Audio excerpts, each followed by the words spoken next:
Hi, I'm David Cowan, President of the Museum of American Finance. I want to welcome members of the press, our staff, board members, friends of the museum, and in particular, extend my thank you and appreciation to the Museum of UnCut Funk and their leadership, Pamela Thomas and Lorene Williamson. Thank you guys so much. Our core mission here is to preserve, exhibit, and teach about the nation's finances and financial history.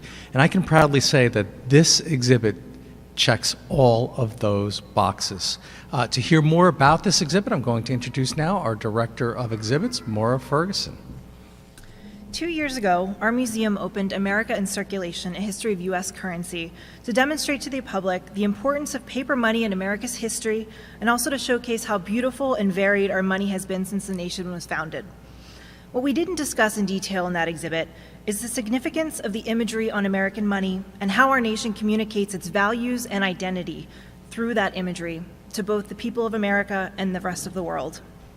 When U.S. Treasury Secretary Jacob Lew announced last spring that a redesign of U.S. currency beginning in 2020 will feature Harriet Tubman, Sojourner Truth, Dr. Martin Luther King Jr., and Marian Anderson, among others, it opened up the conversation and got people talking about American values as represented on money.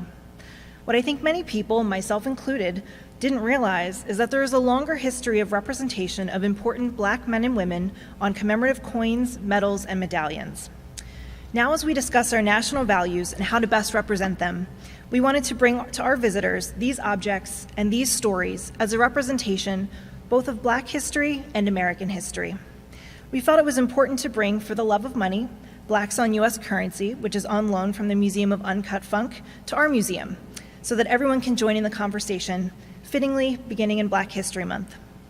I would like to thank Lorene Williamson and Pamela Thomas from the Museum of UnCut Funk for the opportunity to bring this valuable information to our visitors. On our staff, I would also like to thank our collections manager, Sarah Poole, as well as Christina Romano and Elisa Saxa for their assistance in bringing this exhibit to our space. We hope you will all enjoy the exhibit, which runs through January of 2018. Now I'll turn the program over to Lorene Williamson, co-curator of the Museum of UnCut Funk, who will speak in more detail about the exhibit, and afterwards we would be happy to take questions. Good morning. My name is Lorene Williamson. Pamela Thomas and I are the founders and co-curators of the Museum of UnCut Funk, the first and only virtual museum that celebrates 1970s Black culture, the decade that we grew up in and love.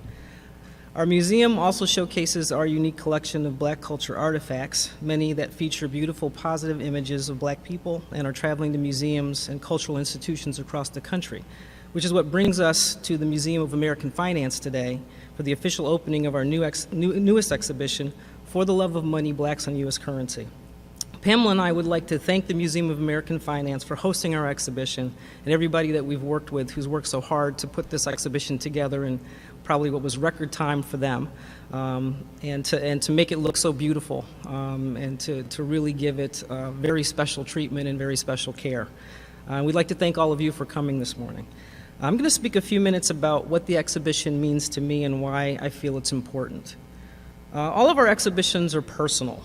They display our favorite things. These are cool, unique objects that we collected because we love them. We just fell in love with how they looked and the fact that they, represented Black history.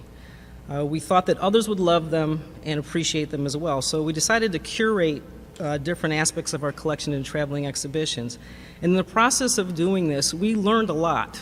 We thought we knew a lot, but we learned a lot. And I had no idea that there were Black people on U.S. currency. I mean, we, went to a memorabilia show and, Pamela saw the Booker T. Washington coin and we were just kind of floored because we just didn't know it existed. I was also shocked to find out that there were so many beautiful, brilliant, resilient, consequential, powerful Black people on currency, and that their accomplishments had been honored through congressional legislation, which is how you end up being on a commemorative coin, medallion, medal. And these were signed into law by the sitting President of the United States. So there's the fact that they exist, the list of people that have made the fronts of these objects, and the fact that there's a whole legislative process behind it. That's how it comes to be. To be featured on commemorative currency is one of the nation's highest honors. To be featured on a commemorative bronze medal means that you've been awarded a Congressional Gold Medal, which is one of our nation's highest civilian honors. For the Love of Money celebrates the black icons, seminal historic events, and institutions whose significant contributions to both American and black history have been recognized by law through commemorization on U.S. currency, through coins, medals, and medallions. We also have anti-slavery tokens, concept coins featuring black images, and the new presidential Barack Obama medals included in this exhibition. I've been asked to talk about my favorite coins, medals, and medallions. It's like asking me to choose between my kids. I love all of them. I think that, the Booker T. Washington silver half dollar is significant because he was the first free black person to be featured on U.S. currency in 1941. Same with the Marian Anderson medal and Marian Anderson medallion. She was the first black person to be featured on these forms of commemorative currency. But, they're all special. They all represent people who have done amazing things, and for that reason, again, I kind of love all of them. I think Pamela has a different point of view. She said she likes the Tuskegee Airmen medal because of the design and the detail and kind of the history behind it, but I'm not going to choose. The 41 objects represented in this exhibition also represent indelible milestones in our century-long struggle to achieve equality in this country. First 246 years of slaves, next 90 years of struggle through Reconstruction and Jim Crow, the 14-year movement for civil rights, which brings us to the 70s, which is our favorite decade, when we started to realize some of the gains of the civil rights movement, followed by 50 years of progress that gets us to the election and re-election of Barack Obama. All of that's really represented in this exhibition. The history commemorated by these objects reminds us that our story has been filled with triumphs, followed by setbacks, joys followed by heartbreaks. But along the way, we've continued to break barriers and achieve historic firsts, and a lot of the historic firsts are represented throughout the exhibition. These objects remind us that a brave black patriot was the first to die in the Revolutionary War, of the significant contributions in World War II of the Tuskegee Airmen and Montford Point Marines that led to the desegregation of the armed forces, the first black flying fighter ace, and the first black Civil Air Patrol officer, that we've also served the military in roles of the first black Secretary of State, first black chairman of the Joint Chiefs of Staff, and most recently the first black Commander-in-Chief.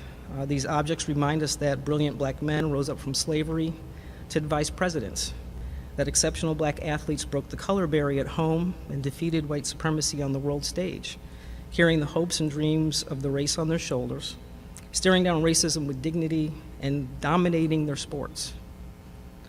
That strong black women sparked the Montgomery bus boycott, worked tirelessly behind the scenes to help move the March on Washington and Civil Rights Movement forward. That determined black youth sat in, rode, marched, and refused to be permanently turned around. That 9 black high school students endured a year of hatred and racism to desegregate Little Rock Central High School under the protection of the National Guard. That a renowned black opera singer graced the steps of the Lincoln Memorial and performed at the White House at the invitation of the First Lady and the President. That transcendent black jazz musicians changed the world with their tremendous gifts. And that one black man inspired a diverse coalition with his historic run for the presidency and inclusive vision of hope. That with all that we've accomplished, we have a lot of work to do to really pay back the investment of those who have come before us. And we're reminded that at a time when some want to diminish our accomplishments and rewrite some of the more painful aspects of our history, that the history and positive representations captured in this exhibition and through the commemorative legislation responsible for these objects are invaluable artifacts that help to accurately present and archive the black experience in the United States. These objects are tangible, they're permanent, and through this exhibition they're accessible. And that's why the objects and the exhibition is important. And that's why the work that the Museum of American Finance has done here is so important, to make this accessible to the public so that they can learn about how amazing these people were and, again, about the process that legislators went through to produce these objects. The U.S. government provided one of the earliest forms of recognition for black excellence, contribution, and value. And when I think about the fact that the Booker T. Washington coin came out in the 40s, when some of the most popular images of black people were blackface images, minstrel show images. And when you look at how dignified the portrait of Booker T. Washington is, and then you look at how dignified and beautiful the portraits of George Washington Carver and Booker T. Washington are, you start to realize how revolutionary this was, how amazing it was that at that time, these, very famous black Americans were featured in this way, supported by the government.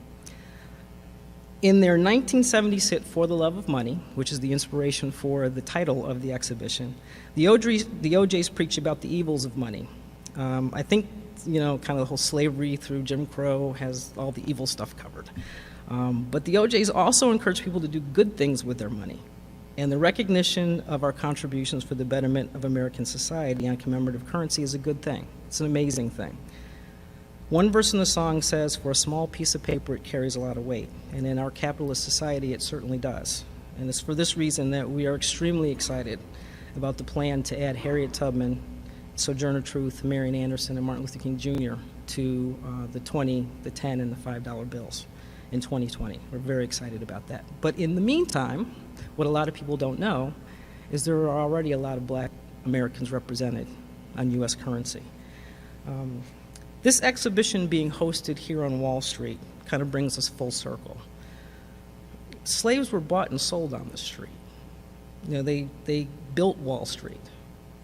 And slaves were represented on Confederate currency. And for there to be an exhibition here that depicts slaves and descendants of slaves in such a positive way, being honored at the center of the financial universe, it's a very powerful thing. It's a very emotional thing for me. And I thought I would be emotional, and then when I got here, I'm really emotional about it. It's a very, very powerful thing. And again, I really thank the museum for doing this. The fact that the first black president is also recognized in this exhibition brings everything full circle as well. Barack Obama is my Jackie Robinson. And for somebody who loves history and loves black history and has always said, gee, I wish I was around when that thing happened and I could have been a part of history happening and something that you didn't expect to happen happened. It's amazing to have something that I never expect to happen in my lifetime happen in my lifetime. And to be able to include that in this exhibition, both legislation that he approved as a president that was able to honor some of the people who are featured here, as well as having his presidential medals here, is also a very powerful thing. This exhibition is a celebration and positive expression of our experience. Thank you for coming to celebrate this with us, and thank you again to the Museum of American Finance for putting the exhibition on. Thank you.